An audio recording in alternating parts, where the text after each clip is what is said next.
محمد وآل محمد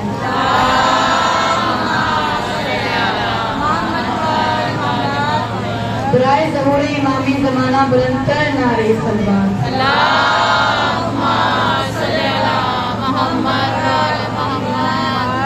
برائے ظہور امام زمانہ و خوشنود امام زمانہ بلند تر نعرہ صلوات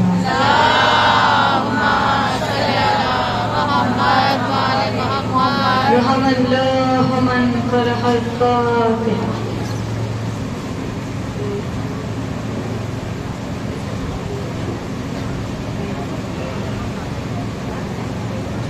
پڑھتے پر محمد و محمد.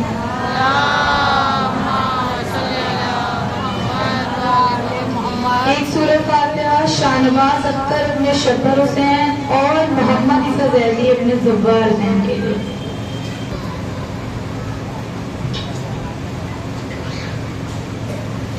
درود پڑھتے پر محمد و آل محمد.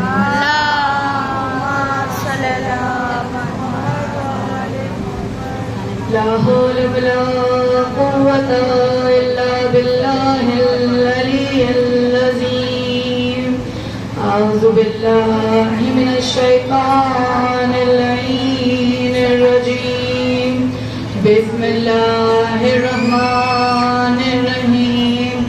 الحمد لله رب العالمين. الصلاة والسلام على أشرف الأنبياء والمرسلين خاتم النبيين سيدنا ونبينا وشفيعنا ومولانا ومولى الثقلين نبي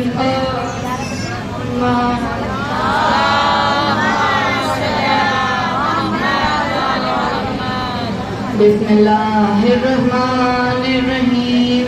رب اشرح لي صدري ويسر لي أمري واحلل عقدة من لساني يفقهوا قولي. صلوات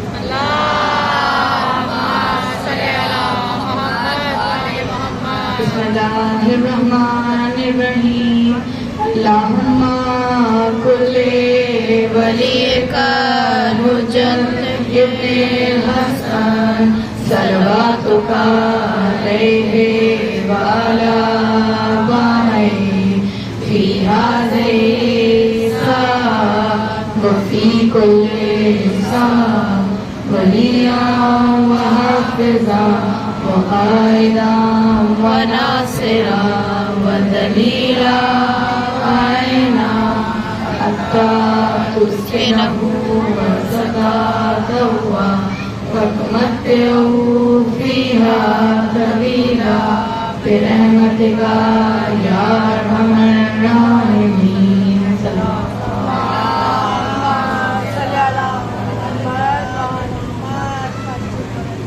کنیزان سیدہ، واقعاً ہم اپنے پروردگار کا جتنا شکر ادا کریں اتنا کم ہے کہ اس نے ہمیں تمام نعمتوں سے نوازا، اور سب سے بڑی نعمت جو اس نے ہمیں دی، کبھی ہم نے جانماز پر بیٹھ کر اس نعمت کے لیے اس سے دعا نہیں مانگی. کبھی ہم نے اس سے یہ نہیں کہا کہ اے پروردگار تو ہمیں یہ فرش عزا نصیب کرا دے. بن مانگے بن کہے کتنی بڑی نعمت اس نے ہمیں عطا کرا دی کہ فرش عزا یا زداری حسین ہمیں نصیب کرا دے. خنیزان سیدہ، ایسی گھروں میں ہمارے پیدائش ہوئی، ہم ایسی گودیوں میں پروان چڑھے کہ اہل بیت کی محبت ہمارے مقدر میں لکھ دی گئی. کہ کیا خوب کہتے نظر آیا شاید، اوروں کو ملا ہے تو مقدر سے ملا ہے، اوروں کو ملا ہے تو مقدر سے ملا ہے، ہم کو تو مقدر بھی تیرے در سے ملا ہے.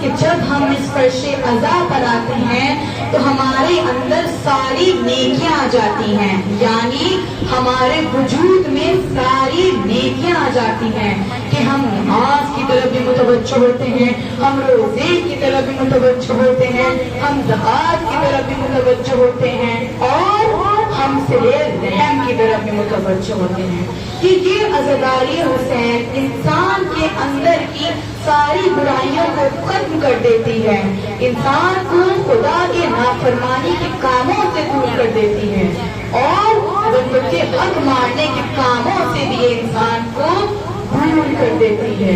کیوں؟ کس لیے؟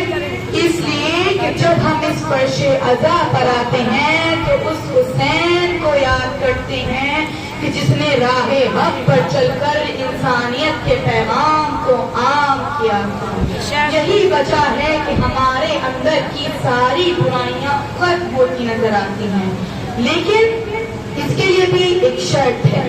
کیا شرط ہے؟ کہ یہ عزاداری پوری ذمہ داری کے ساتھ نبھائی جائے، نہ تو اس میں کوئی ریاکاری ہو، نہ اس میں کوئی شہرت ہو، نہ اس میں کوئی دکھاوا ہو، نہ اس میں کوئی شوق ہو، اور نہ اس میں کوئی رسم و رواج ہو۔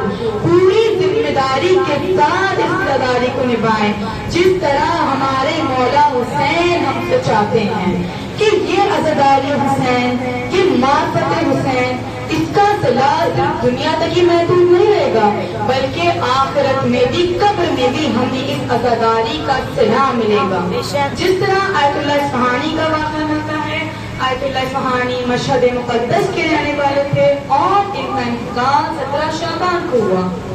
اب جب ان کا انتقال ہوا تو ان کے ایک شاگرد نے انہیں خواب میں دیکھا، اور سب سے پہلی منزل پر جو اس نے سوال کیا وہ یہ تھا کہ آپ کے ساتھ قبر میں پہلی رات کیا ہوا؟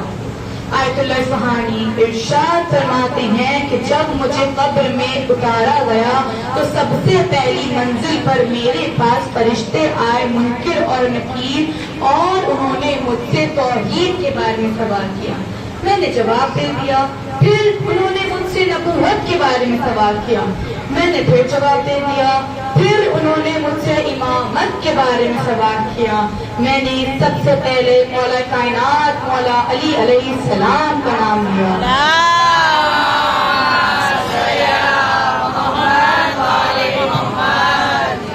پھر میں نے امام حسن علیہ السلام کا نام لیا، اور جب میں مولا حسین کا نام لینے والا تھا تو میرے ذہن میں ان کے مصائب آ گئے اور میں بے ساختہ گریہ کرنے لگا۔ اب جب ان فرشتوں نے مجھے گریہ کرتے دیکھا تو یہ بھی گریہ کناں ہو گئے، اور انہوں نے میرے پاس آ کر میرے بدن کو سنگا۔ جیسے ہی انہوں نے میرے بدن کو سنگا، یہ آپس میں گفتگو کرنے لگے اور کہنے لگے کہ اس کے بدن سے تو حسین کی خوشبو آ رہی ہے، یہ حسین کا عزادار ہے، یہ حسین کا چاہنے والا ہے۔ اب اس کو کوئی سوال نہ کرنا، اب یہ جانے اور حسین جانے۔ یہ کہیں جانے سے یہ تھا کس طرح حسین کی محبت، حسین کے غم میں بہے آنسو ہمارے کام آتے ہیں۔ کہ کیا خوب کہتا نظر آیا ہے شاعر، جگہ جگہ پہ ہم کر کے حسین کا ماتم، مسافرت کو بھی اپنا وطن بنا لیں گے، فرشتے فرشتے نوح پڑھیں گے کریں گے ہم ماتم، فرشتے نوح پڑھیں گے کریں گے ہم ماتم، لہد میں جا کے بھی ایک انجمن بنا لیں گے دور۔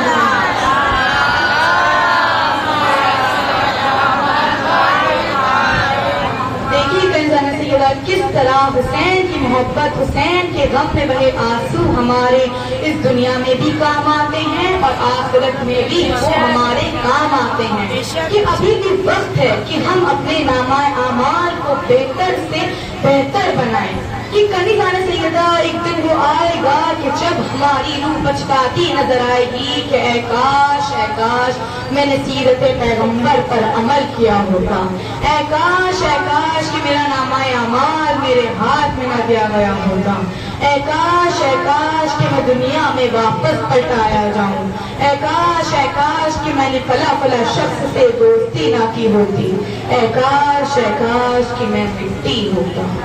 جی ہاں، کنزانہ سیدہ سیرت پیغمبر ہمیں کیا بتا رہی ہے اور ہم کیا کر رہے ہیں۔ کہ سیرت پیغمبر میں لوگوں سے اخلاق سے ملنا ہے، ان سے بہت اچھے سے پیش آنا ہے، مومنین سے محبت کرنا ہے، لوگوں سے صلہ رحم کرنا ہے۔ اس کی کتنی زیادہ اہمیت بتائی گئی ہے کہ صلہ رحم سے متعلق ایک واقعہ میں آپ کی خدمت میں پیش کرنا چاہوں گی۔ ایک دونوں بیٹے محمد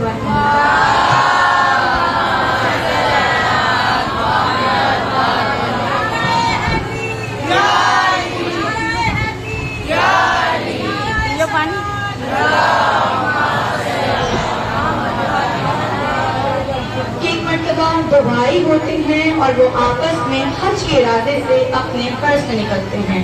یہ امام رضا علیہ السلام کے زمانے کا واقعہ ہے کہ دو بھائی ہوتے ہیں، وہ حج کے ارادے سے اپنے گھر سے نکلتے ہیں اور یہ طے کرتے ہیں کہ ہم راستے میں امام رضا علیہ السلام سے ملاقات کرتے ہوئے جائیں گے۔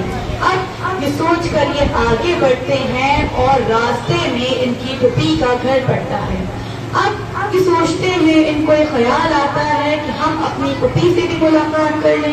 پھوپھی سے سالوں ہو گئے تھے، ان کی ملاقات نہیں ہوئی تھی، ان لوگوں کے بیچ میں بہت اختلافات تھے، بہت رنجشیں تھیں۔ اب جب یہ دونوں بھائی حج کے لیے اپنے گھر سے نکلتے ہیں تو سوچتے ہیں، خیال کرتے ہیں کہ ہم اپنی پھوپھی سے بھی ملاقات کر لیں۔ یہ سوچ کر وہ اپنی پھوپھی کے گھر جاتے ہیں۔ پھوپھی بہت پیار سے ان کا استقبال کرتی ہیں، یہ سلام کرتے ہیں، وہ بہت محبت سے سلام کا جواب دیتی ہیں، بہت اچھے سے ان کا استقبال کرتی ہیں۔ بہرحال یہ اپنی پھوپھی سے مل کے ان کو خداحافظ کر آگے جاتے ہیں اور امام رضا علیہ السلام کی خدمت میں پہنچتے ہیں۔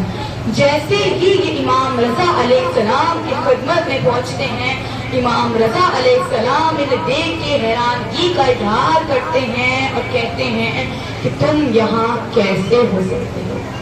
اب یہ لوگ بہت حیران ہو جاتے ہیں اور امام سے کہتے ہیں کہ امام آپ ایسا کیوں کہہ رہے ہیں، آپ اتنے حیران کیوں ہیں؟ اب امام کہتے ہیں کہ میں یہ سوچ رہا ہوں کہ تم یہاں کیسے ہو سکتے ہو کہ تمہاری موت تو 3 دن پہلے ہی واقع ہو چکی تھی۔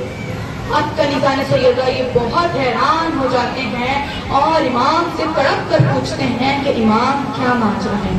امام کہتے ہیں کہ مجھے بتاؤ، راستے میں تم نے ایسا کون سا عمل انجام دیا؟ اب یہ لوگ بہت سوچتے ہیں کہ امام ہم تو آپ سے ملنے کے لیے آ رہے تھے، ہم نے کیا کیا؟ اب یہ دونوں بھائی بہت سوچتے ہیں اور امام سے کہتے ہیں کہ ہاں، راستے میں ہم نے اپنی پھوپھی سے ملاقات کی۔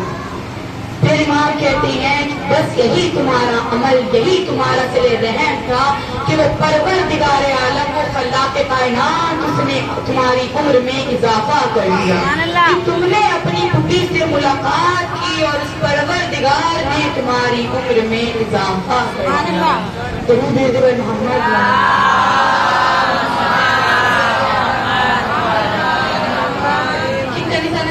بے شک موت برحق ہے، موت ایک دن سب کو آنی ہے، کہ ابھی بھی وقت ہے کہ ہم اپنے نامہ اعمال کو بہتر سے بہتر کر لیں، جیسے ہمارے مولا حسین ہم سے چاہتے ہیں۔ وہ حسین کہ جس نے راہ حق پر چل کر انسانیت کے پیغام کو عام کیا، وہ حسین کہ جس نے کربلا میں اپنا پورا گھر بار نکال دیا۔ جی ہاں کنیزان سیدہ، آج ہمیں اسی حسین کی 4 سالہ یتیمہ سکینہ کو بوسہ دینا ہے۔ جی ہاں کنیزان سیدہ، وہ بچی کہ جسے یتیمی کا مطلب بھی نہیں معلوم تھا، ہاں کہ جب یتیم ہوئی تو سر پہ ہاتھ رکھنے والا نہ تھا، کوئی محبت سے بات کرنے والا نہ تھا، ہاں اتنی سختیاں کہ سکینہ کے پھول سے گالوں پر تماچے مارے گئے۔ ارے ننھی بچی ساری مصیبتیں برداشت کرتی رہی۔ ہاں کنیزان سیدہ، ایک منزل وہ آئی کہ جب سکینہ نے دیکھا کہ شیو نے اپنے گھوڑوں کو پانی پلا رہا تھا، ارے اپنے بھیا سجاد سے پوچھا کہ اے بھیا سجاد، کیا میں اس سے جا کر تمہیں پانی مانگوں؟ سجاد جانتے تھے کہ یہ ہمارے بابا کا قاتل ہے، یہ سکینہ کو پانی ہرگز نہ دے گا، لیکن انہوں نے اجازت دے دی، اس لیے کہ لوگ یہ نہ کہیں کہ شاید سکینہ